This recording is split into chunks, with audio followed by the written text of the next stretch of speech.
What's going on, my people? Welcome back to another episode of the Stop the Count podcast. In this episode, I'll talk about the upcoming UFC 293 card and the Selección Mexicanas games, as well as their roster.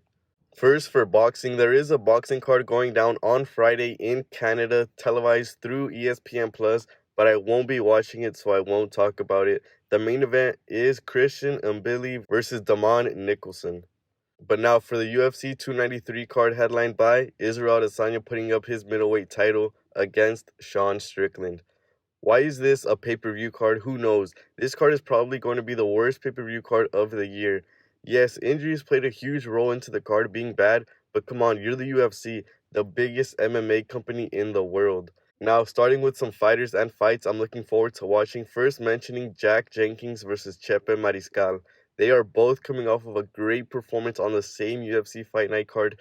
Chepa's performance was the better one of the two in my opinion, but that takes nothing away from Jack's close decision win over Jamal Emmers. Also on the card is Landonquinones. This is, I believe, the first Tough 31 fighter to have a fight in the UFC since the season ended. Landon's time on Tough didn't go so well. He lost his only fight in the first round. Landon's going up against a tough opponent in nasrathaqparast, who in his own right is a hard hitter. This fight is a great fight to watch on the early prelims. Now, getting into the main card, talking about manelkape versus UFC newcomer felipedossantos.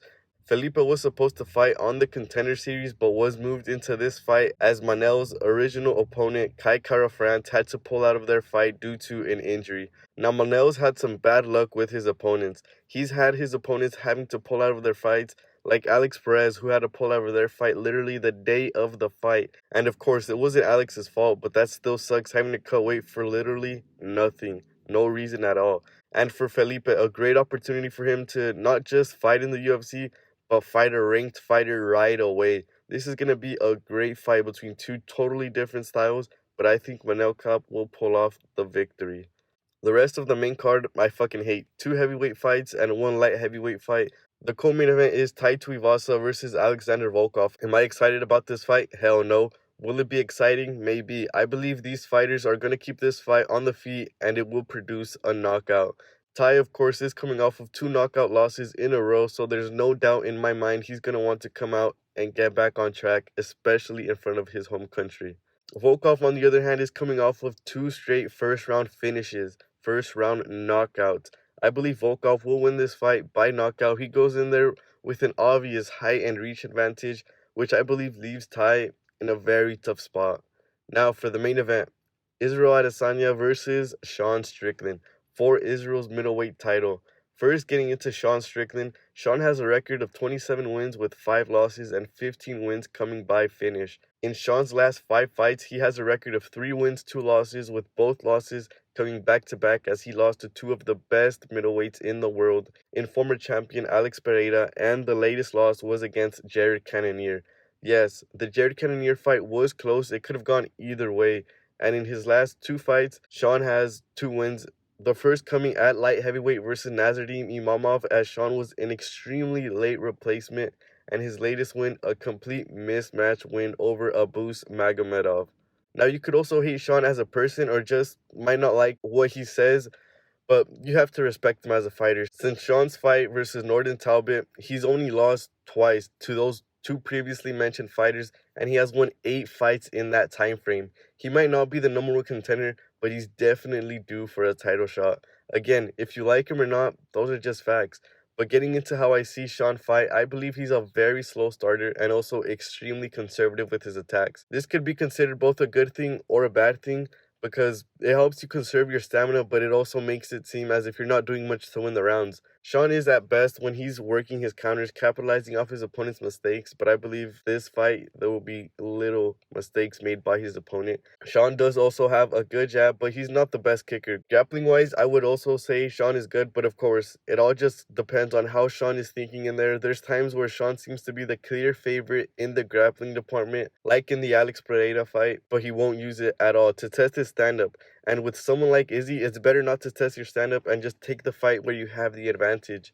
I would say Sean has pretty decent defense. There are times that stupid shoulder roll bullshit gets Sean into some trouble, or just pulling his head straight back, but more times than not, he's able to limit the damage his opponents cause him. There's also times where Sean overcommits to shots being thrown by his opponent that leaves him very vulnerable. But now for his opponent, champion Israel Adesanya. Izzy has a record of 24 wins, 2 losses, with 16 wins coming by finish, and all his finishes have been knockouts. He has also been knocked out once, and that was, of course, recently to former middleweight champion Alex Pereira. Izzy has already gotten revenge on this loss by knocking Alex out himself in April of this year. Izzy also gets a lot of hate from people. Some may think he's a boring fighter, some may not like how Izzy is as a person, but in reality, he's one of the best UFC middleweights to ever do it, if not just one of the best overall fighters. But now, getting to how I see Izzy fight. Izzy is obviously one of the best kickboxers to ever step foot in the octagon. He possesses some serious power, and his right hand is usually the money hand. Izzy is also known to be a very slow starter. Izzy manages the distance very well as he's so tall and so long for this division. And to me, Izzy has the highest IQ when it comes to anything stand-up in the UFC. He's so smart and usually outsmarts his opponents, and by the time his opponents realize that, Izzy is already comfortably ahead in the fight. Izzy also uses a lot of feints and stance switches, which to me, I like the feints, but I fucking hate the stance switches. Izzy's low leg kicks are always important for him, and in this fight, it's no different. One of Sean's weaknesses, I would say, really shows when you kick his lead leg. And the weakness for Izzy is also kicking his leg. It's very important, but I don't think Sean will be able to use nor exploit this weakness to his advantage. Defensively, Izzy also has some trouble. He's so confident that he at times leaves his hands down, or when an opponent throws anything at him, he tends to just pull back with his head up. Izzy can also hang in there with anyone in the clinch, but it's just not his strong suit. As for the ground game, he could also hang in there, but it's just again not his strong suit. But for who I have winning this fight, it's obviously Israel Adesanya. He's just so good on the feet. I believe he knocks Sean Strickland out. Sean's chances to me are minimal, probably like a 1% chance, but there's a chance. And if he actually goes into this fight using his brain and he decides to actually take Izzy down or try to wrestle him a little bit, I believe Sean will really increase his chances. Now, for the Selección Mexicana and Jimmy Lozano's first convocatoria, it's a very underwhelming roster, if I were to say so myself, because I expected a lot more young players in it. Yes, I know it has to do a lot with players like marcelruiz and fidelambriz having to play with the U23 side, and that's where I say fuck the U23 side. If they're good enough to play in the first team, call them up right away. A surprise inclusion was Ache. You fucking old fuck. Why can't you just retire? You're gonna be 36 years old when the next World Cup starts. I'm pretty sure you won't make the team. But yes, you could say for leadership, but this guy has never been a leader in his life. Age doesn't make you a leader. And then Achacha says the Selección fans think they're messy. You dumb motherfucker, you haven't done anything to benefit the Selección in years. You should have never been selected in this roster, and I hope I don't ever have to see you wear the Selección's jersey after this call-up, you bum. But we do see a lot of new faces that are in line to get their first cap for Mexico, like chinohuerta, jordicortizo, Jesus chiqueteorozco. But there's also players like Sebastián Córdoba, who was supposed to be on the roster as well, but he was unfortunately dropped after he picked up a minor injury, and just for safety, he won't be playing with the team in these games. Julian Quiñones is a notable absence, but to me, it seems right. He will train with the Selección in the Ciudad de Mexico, but won't participate in the games. It's a good thing, so he'll be able to experience playing with most of these players for the first time. I also believe he hasn't been given the green light from FIFA to fully change the national teams yet. And for my opinion on naturalizados, we have to take a look at other national teams. For example, France, Spain, Germany, they all have multiple dual nationals on the roster. Why can't Mexico?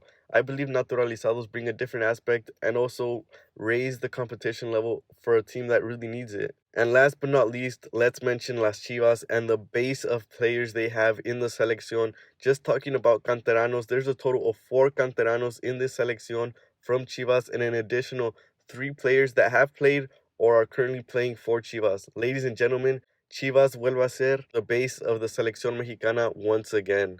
But now Mexico will be going up against a World Cup level opponent, and that is Australia on Saturday. I believe Australia does have a different manager than they did in the World Cup, and Australia also lost their last game to World Cup winners Argentina 2-0. Now for Mexico, there will obviously be more changes for the better than the worse. One thing I can almost guarantee won't happen is Jimmy won't change his 4-3-3, and I'm totally for it. Make a team adjust to you, don't adjust to them. And I'm not going to be fake and name all these players. I don't know anyone that plays for Australia, nor do I care. I want to see Mexico play good, and that's all I care for. And my guess for the score would probably be a 3-1 Mexico win. A very good game. Hopefully we can see Jordi, Chino, and Chiquete debut, but I guess we'll just have to wait and see. That's it for me. Don't forget to like, comment, and subscribe. Follow me on Twitter at StopTheCount10. See you guys next week as I talk about what went down in these events. See you then.